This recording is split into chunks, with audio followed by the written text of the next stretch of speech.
আমার নতুন ভিডিওতে আবারও স্বাগতম। আজকে কথা বলছি ক্লোন স্ট্যাম্প টুল নিয়ে। সো আমাদের এখানে ইমেজে দুটো চোখ আছে। সো একটি চোখ আমরা দেখতে পাচ্ছি ড্যামেজ এবং একটি চোখ গুড। সো আমরা ভালো চোখটাকে ড্যামেজ চোখের উপরে রিপ্লেস করব। সো আমরা খুব শর্টকাটে কিভাবে করতে পারি, প্রথমে আমরা একটা ব্যাকগ্রাউন্ড কপি নিব। ব্যাকগ্রাউন্ড কপি কন্ট্রোল জে দিলে ব্যাকগ্রাউন্ড কপি চলে আসে। সো এবং আমরা ক্লোন স্ট্যাম্প টুলে চলে যাব।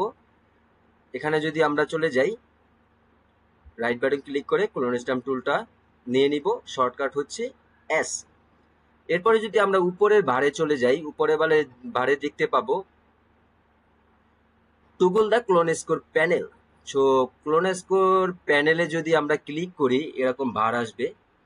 এরপর দেখতে পাবো আমরা ওয়াইড এবং হাইট। সো ওয়াইড এবং হাইট এটা সবসময় এরকম থাকে প্রথমত অবস্থায় আনএক্টিভ। সো আমরা এটাকে যদি অ্যাক্টিভ করে দেই এবং আমার যে ভালো চোখটা আছে সেখান থেকে যদি আমরা অলটা প্রেস করে এটাকে পিক করি, পিক করার পর দেখেন আমার চোখটা কিন্তু অলরেডি পিক হয়ে গেছে। এখন আমরা এটাকে রাইট পজিশনে রেখে আমরা যদি ক্লোন করার চেষ্টা করি, দেখুন এটা খুব সুন্দরভাবে ক্লোন হয়ে গেছে। ধন্যবাদ।